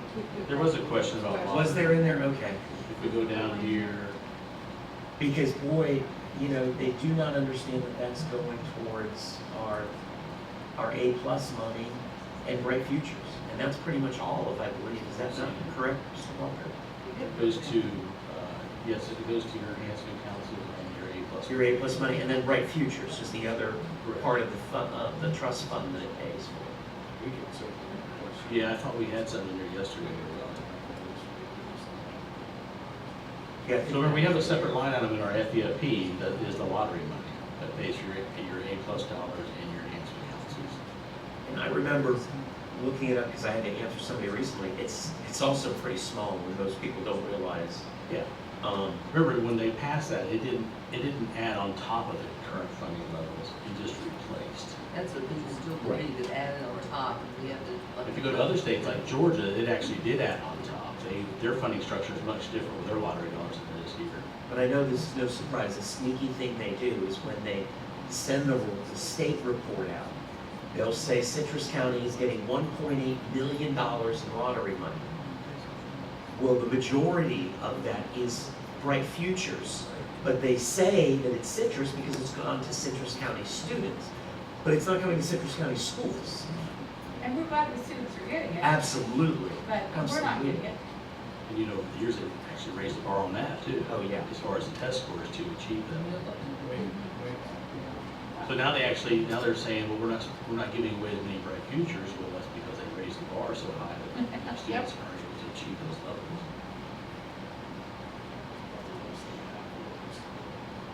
So this was the frequently asked questions, and then, of course, the resolution is on here too, that was passed by y'all. And thank you, Wes, you answered my question the other night, so that was good. And the wording that will be on the ballot is that little top paragraph, is that right?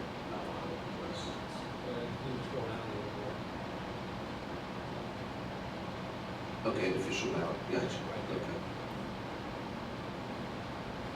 I think the word official ballot comes off, so it just says. Yeah. So I went to the, Susie Gill's, thank you. I've been dealing with the divisions for a while, but Susie Gill's office, they showed it to me, so. Do we have any idea where it's going to be placed on the ballot? There's 3 sections of the ballot. There's a Republican side, the independent side, and the Democratic side is the last item. On each. Yes, which is not bad because Is there any Democrats coming on the primary? yeah, maybe just those two. Maybe she was talking about the general election. So, Is there a universal primary? I don't think so. and it's 50% plus one. Good. We can make sure that word then gets out to that group. And I heard sure. there's an amendment or something that's also in that. Yeah, there is an amendment. There's a constitution. There's a constitution. Yeah, we're right. There's a constitution. So primary ballot, which is kind of strange. Really? Yeah, that is weird.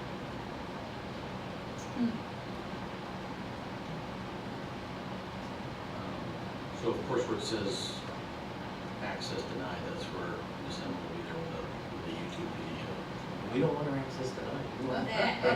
We want- I can tell you right now, on the outside, that's accessible, it's just Yeah. filter them in. And I think that he's probably using YouTube, but we could probably get that locally hosted, that video or something, so that doesn't do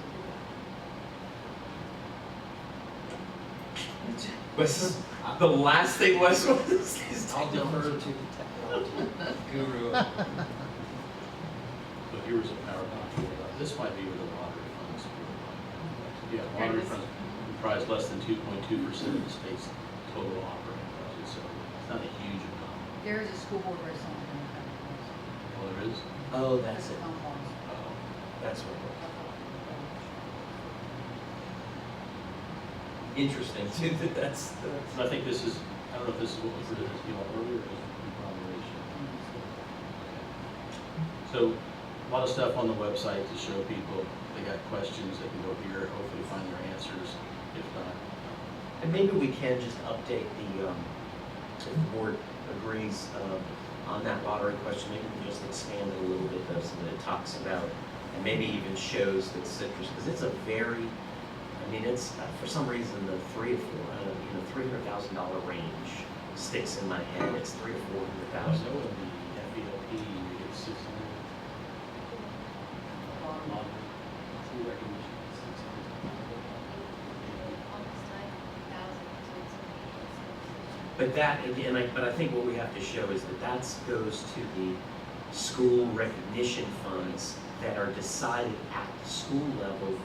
The majority of that actually goes towards teacher bonuses, which was set in legislation. It has nothing to do with being able to enhance the budget, the capital or the general budget. We didn't.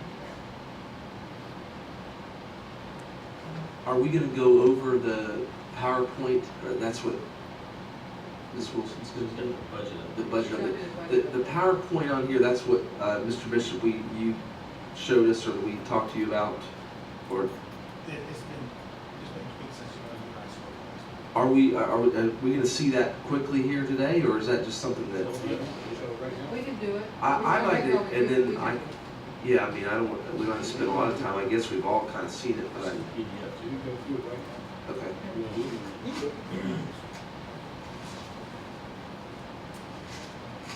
So just a little historical facts about the capital outlay funding. Of course, remember we were at 2 mills, 1.75, now 1.5. Property values declined. You remember, we had like the perfect storm here. Property values declined, the economy went south. We had declining enrollment, and then we had the Duke Energy Debacle. that they debated the property values for a couple of years and kind of put us in limbo, so. Because at one time, we were about $12.8 billion in property value, now we're just around $9 billion. So here's those same numbers we just showed you previously as to the loss of funding over the last 9 years or so. And like I said, we did not include impact fees, we did not include the classroom fees instruction. And just some definitions and some information about those different funding sources.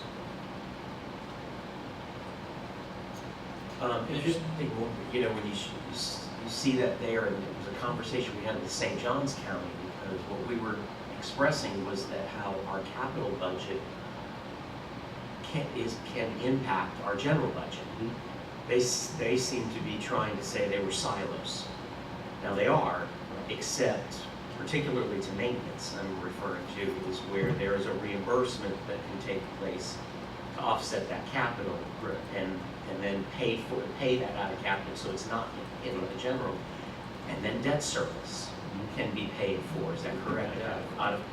But I meant out of general, I mean, if we can. Everything we pay out of general. That's what I was just gonna say, there is no real restriction, I thought, the general, we wouldn't wanna use that. But nobody says you can't pay out of general, so the problem is if we can't pay a need that we have out of the capital, we go back to them where we would have to use the general fund to balance it. There still seems to be, and I had that in a recent presentation I gave, where the member of the public thought, oh no, you can never use the general fund, so anytime you all are saying it's gonna impact the general fund, you're wrong. Now remember, there's certain restrictions in your general fund for certain funding sources, but those ones that are unrestricted, you can use for anything you wish. Correct. But that would be the case in anything.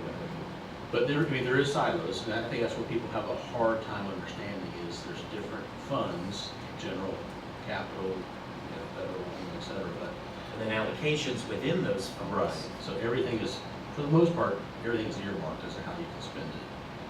People say, well, your capital fund is X, why can't you give us a teacher raise when you can't, the two don't go together. So it is a hard thing to get people to wrap their arms around. And it just talks about certain things that come out of each of the funds. Your operating budget, your salaries, utilities, textbooks, et cetera, supplies, fuel. And again, maintenance of facilities can be salaries that are a cost to the maintenance of the facility or rehabilitation of that facility. And I think this was. Now, a quick question, because I know we have our maintenance positions that are funded out of that, but are any of the school custodians, are they funded out of that? They're not on the general fund. They're funded out of the general fund, just our maintenance department. 27 positions, you'd say? Or? I guess not. I'll take it. That sounds about right, but also some custodian hours are paid for food service. Okay. When they're working in the cafeteria. Working in the cafeteria. In the summer though, if there's a project, haven't you at times charged that project for custodial funds? Depends on if it's. I know it's very It's very specific if that need is actually there. If they're actually doing work with maintenance and Or like when we got this group of high done, getting the school ready. overtime. That's what I was gonna say, for overtime, that could be then charged to capital. We pay our people instead of hiring outside people. Right. Very specific. And as Mr. Mullen just said, one of the things that we think, Roy, is that because we have a food service that actually creates an excess as opposed to having to have the general fund balance and support it, he actually, as legally allowed in those areas that are, custodians are one of those areas, capital expenditures in kitchens and renovations, and of course, tables have been a huge. Equipment, yeah. When you get into labor. And that's been a huge savings to the ad valorem tax. Right. So I think Mr. Bishop did one of those for you before, kind of a 10-year process with all the stuff that's out there, all that's been generated from the work plan, the MGT study, and things like that. So these are certain things that's been happening over the years to look at the shortfalls and how to be good stewards of money, specifically like at the district level administrators, and what we've elected not to fund over the last few years. And also the energy conservation. I mean, this is one that, I applaud the guys every day because we did this all in-house. We took it amongst ourselves to go out there and really educate ourselves on how to make better decisions on how to become more energy efficient. And you can see it's saved us over $3 million. And that's over what period of time? I think it's been 7 or 8 years. 8 years. But Mr. Bishop, isn't annually though, we continue to address that, and if I recall, other districts have been kind of studying citrus to say, okay, how can we do what citrus is doing? Yeah, it's been over the past 8 years, but If you look at the baseline information, the baseline cost figures, understand that we've actually grown over the last 8 years. We've added more facilities, more space, and we have light, and what have you. So $3 million is on the very low end, and again, that's well in excess of $3 million. So it's the district, because if we did put these measures in place, we'd have to pay for the additional lighting and definition. The other thing too is kilowatt hours continue to increase too, so we're able to mitigate those increases with efficiencies. And replacement, we talk about, okay, we could find a new energy efficient window, but the problem is if we have a life expectancy still of the existing window, we don't want to spend money to have a savings on paper, but it actually costs us more. Right. So that's where I know you all have been balancing that to say, okay, is the life expectancy have a longer life than what the savings would be generated as a result of the replacement? Correct, as well. And figures like that really connect with the public, I guess, is when you think of your own house and what you can do to save money, what you see. So when we talk about this at a meeting, they're very pleased that we've done those things, even in small incidences, but put all together very large. And what do you always tell me? That's right. The lights in the bathroom. That's right. Oh, I mean, I know this is something that, again, goes back to that $3 million. For the public who doesn't understand, there's pretty much not a door to a bathroom or something that doesn't have a turn off the switch, turn on the lights. We joked in the past about the coffee makers that were all removed from those, the excess, refrigerators. But where we've had renovations, we also have smart lighting. But you walk in, the light goes on, you walk out, the light will go off. So we're not having to just depend on humans for that. So we looked at other areas as well, we have, over past years, we looked at athletics, reducing coaching positions there. We certainly always advocate that we restore the 2 mil. I don't know if that's ever going to happen, and I fear that eventually the charter schools are going to start taking some of the 1.5 we have left. Another big one is the direct purchasing that Facilities and Construction does in their contracts, where they're able to save money by direct purchasing and avoiding the sales tax. So that's always been a thing. And you see those change orders come into you when Alan brings them to you. If I'm not mistaken, we're currently doing the Blue Vessel Springs Elementary School. I think the savings for us was just over $1,000. So, I think it's not $34,000. It adds up.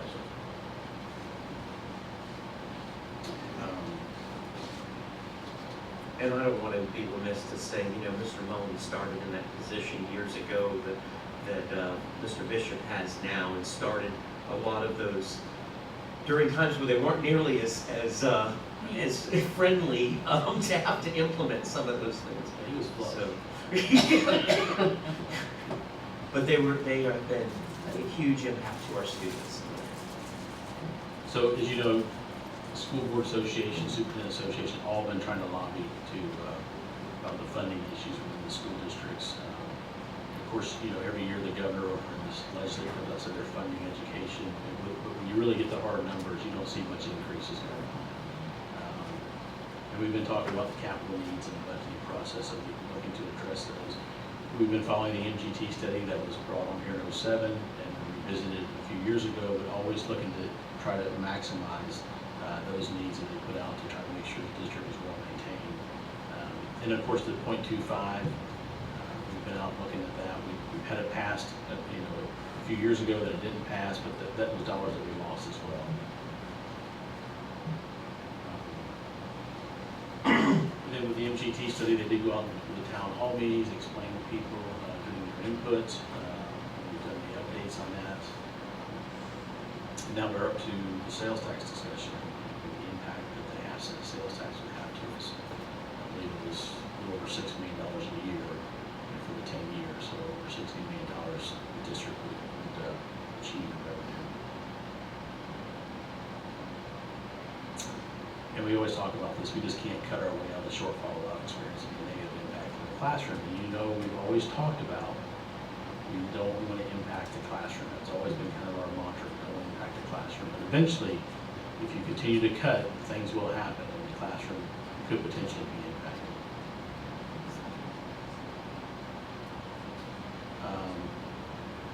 So the immediate need, of course, of those three schools that's been identified, Floral City, IPS, and IMS, and also completing the Christopher High School project. We've been seeing that the legislature has failed to adequately fund us in those areas to meet those needs. So if we're not able to invest in renovation and maintenance projects, we will focus to reallocate dollars, like we said, Mr. Kenny, potentially out of the general fund to solve these issues. So we definitely need the additional revenue stream to help offset some of those issues, because we've always been proud in this district of the way we've maintained our facilities and keep the schools, the classrooms, of excellent, superior for the educational purposes, and we don't want to see that go downhill, because the longer you put off things, the more it's going to cost you in the future. So we always look at that. And you go back to Hernando County, they put off a lot of repairs and maintenance in their district, and they found themselves in a position where it was going to cost them a tremendous amount of money to bring it back up to speed. So Right, but they also have some sales. they just got it passed, right? And that was part of the use of that sales tax, was $70 million to go bring the facilities up to par. I know that this is going to get brought up again here in a minute with Ms. Wilson, but I cannot say this enough, but I think that the public needs to understand. Back in 2008, total ad valorem taxes collected for all of education, capital as well as the local required effort, was $91.4 million. Last year, it was $58.6 million. $32.7 million less has been funded by local taxpayers. $32.7 million. And while that seems like that's a good thing, and in many ways that can be a good thing to the local taxpayer, it has been at a cost of our schools, in particular our capital. So when people say, well, you need to cut your way out of this, as was stated earlier, we've been cutting. We have $32 million a year less that we have had to cut and rebudget out of what is no longer funded locally. So while they may not always understand it, they are paying the public substantially less in education taxes.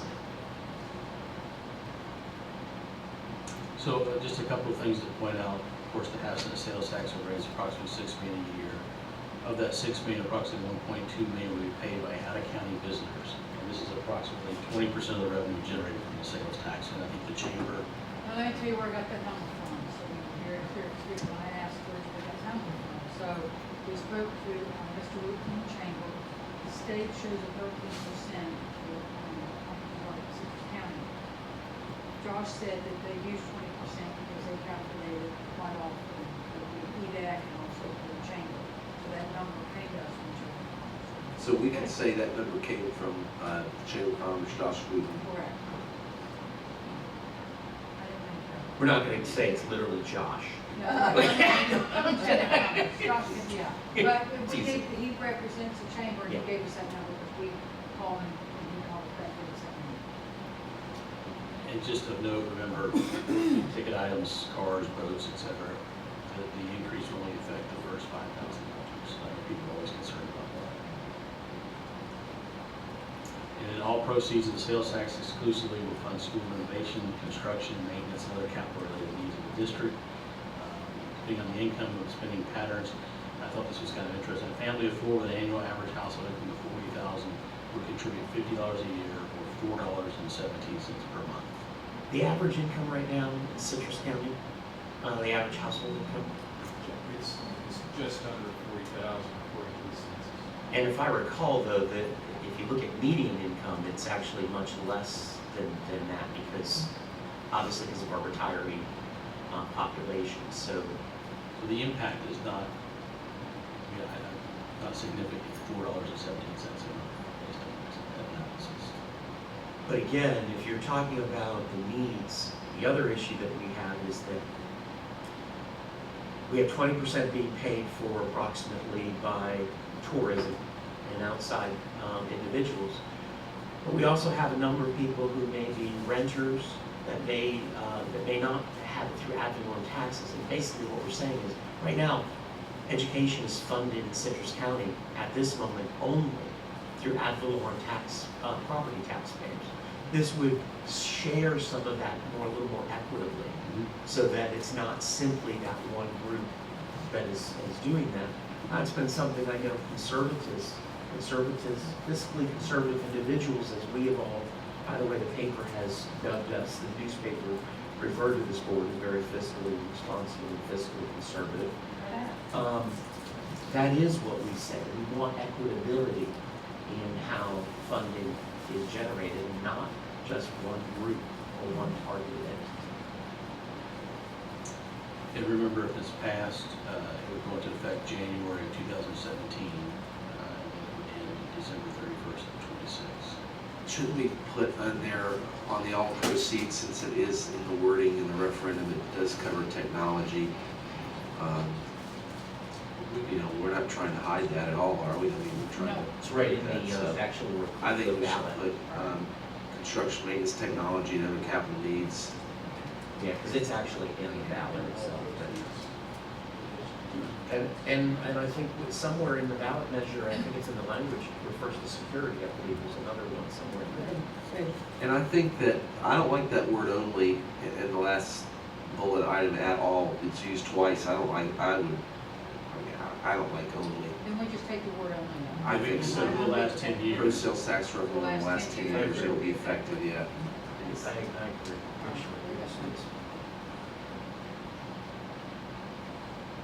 So that's kind of,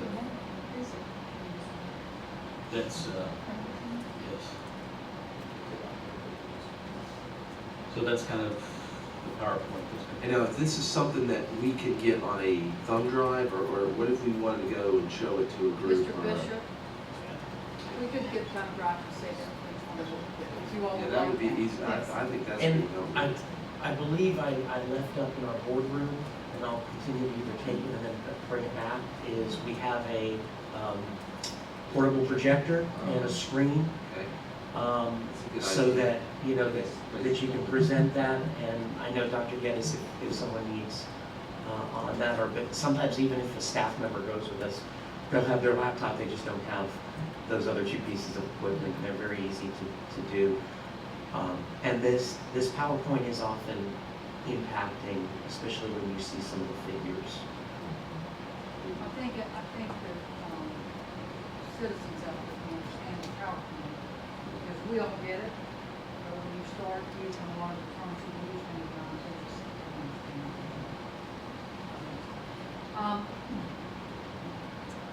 And I'm gonna embarrass Mr. Bishop, Mr. Mullen right now. This website has, taken many, many hours, which you all know, and I know they've shut the doors for many, many hours. And I know there's been a couple evenings that Mr. Bishop's called me home to ask about something on the PowerPoint, because we knew we need to get it done today and get it live so we can start for July 15th sooner than we think. So I just want to say to them publicly, thank you, because I think it's a great job and we've got a great website to make their lives. So thank you. I'm gonna jump right in your mailbox if I can close the meeting.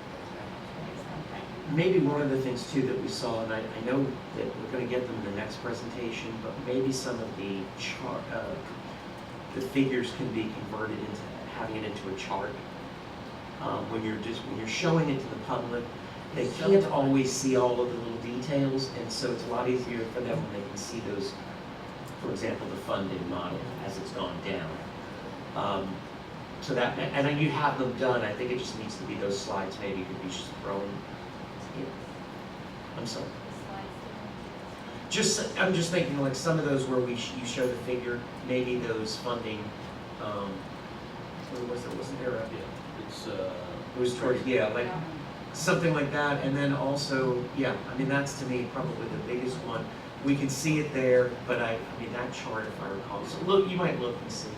Okay. I think you've already got it done on the other. All right. you want to take a, if you finish here, want to take a quick break? Okay. Right. And be back in 7 minutes. So I always used to tell Spike, I'll be here at 7.